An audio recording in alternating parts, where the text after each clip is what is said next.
Assalamualaikum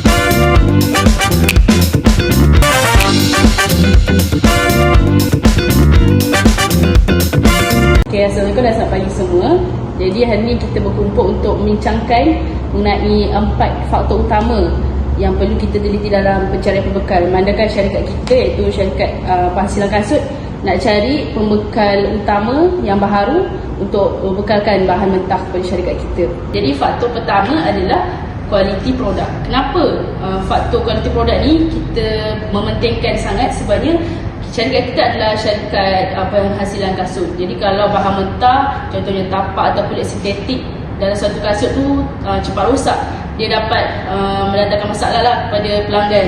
Jadi pelanggan pun akan tidak percayalah pada jenama kita sebab kualiti produk kita tak bagus. Setuju, dari bahan operasi, kalau bahan tak berkualiti, mesin berkeluar pun mudah rosak dan kita terpaksa hentikan proses untuk periksa semula bahan. Itu boleh sebabkan kelewatan dalam jadual pengeluaran. Betul tu.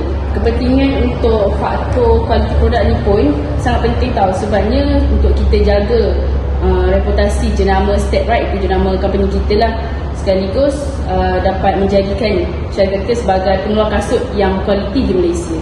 Yang kedua adalah harga yang berpatutan. Untuk harga, dia sebenarnya dapat memberikan kesan terus kepada kos pengeluaran. Kalau harganya terlalu tinggi, margin keuntungan kita berkemungkinan akan dapat murah, rendah lah. Tapi kalau harga terlalu murah, kita pula berkemungkinan akan dapat kualiti bahan mentah yang tak bagus. Dari segi kewangan pula, kita perlulah mencari pembekal yang boleh menawarkan harga yang kompetitif dan juga konsisten. Kalau harga stabil, kita lebih mudah nak rancang bajet jangka panjang dan juga kawal kos operasi. Ya, betul tu Zul. Kepentingan faktor harga ni ialah untuk kita pastikan syarikat kita kekal kompetitif lah dalam pasaran tanpa menjejaskan keuntungan syarikat. Seterusnya adalah faktor kepercayaan penghantaran. Untuk pembekal, kita perlu cari mestilah pembekal yang dapat menepati masa penghantaran.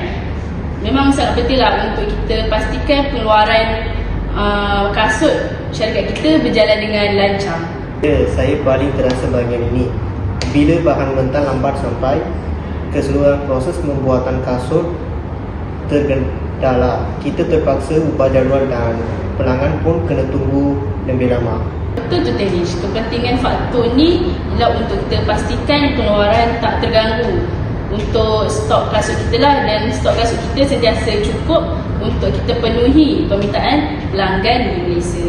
Selanjutnya faktor yang terakhir yang perlu kita titik beratkan untuk pemilihan pembekal utama bagi syarikat Step Right iaitu syarikat kasut ini adalah perkhidmatan selepas jualan.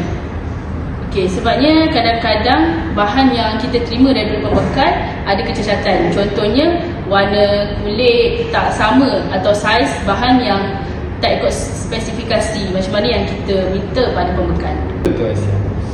Kalau pembekal ada servis selepas jualan yang baik, mereka akan ganti bahan yang rosak ataupun memberikan diskaun.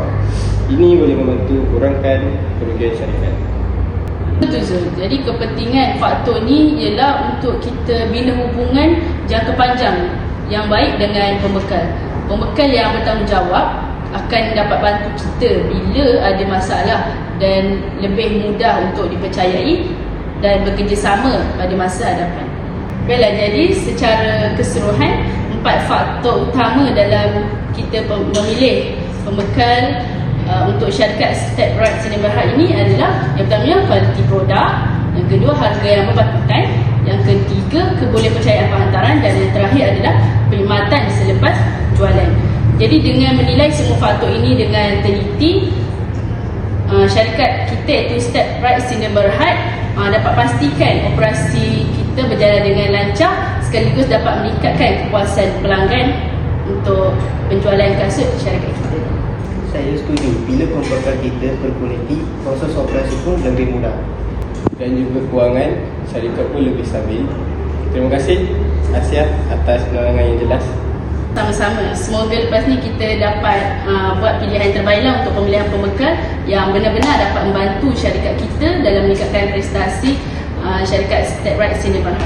Itu sahaja untuk pembincangan kita pada hari ini.